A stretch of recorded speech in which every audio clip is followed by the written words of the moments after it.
আমি সেদিন বাজার থেকে মাখানা নিয়ে আসছি। এই যে এটা হচ্ছে মাখানা। এটা একদম হালকা। মানে আমাদের দেশে যেমন খই হয় হালকা, ওরকম খইয়ের মতো। আমি এটা বিভিন্ন রিলসে দেখছি বা বিভিন্ন ভিডিওতে, যে এটা একটা ইন্ডিয়ান ফুড, এটা খায় ওরা। ড্রাই ফ্রুটসের সাথে খায়, আবার বাচ্চাদেরকেও খাওয়ায়। তো এটা কাঁচা খেতে একদম আমাদের দেশে যে খই হয় ওরকম খইয়ের মতো টেস্ট। এখানে কিন্তু ১৫০ টাকার মাখানা, ৪-৫টা খাইছি কাঁচা। ১৫০ টাকার মাখানা মানে ৬০০ টাকা কেজি।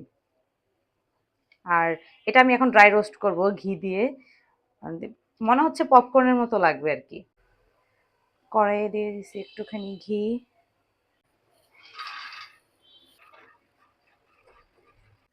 এটা আমি ড্রাই রোস্ট করছি, ঠান্ডাও হয়েছে। মানে এটা টেস্ট পপকর্নের মতো না, একটু লবণ লাগতো, আমি লবণ দিইনি। খইয়ের মতো টেস্টটা, আসলে খইয়ের মতো কিছুটা। মজা আছে, তবে দাম অনেক বেশি।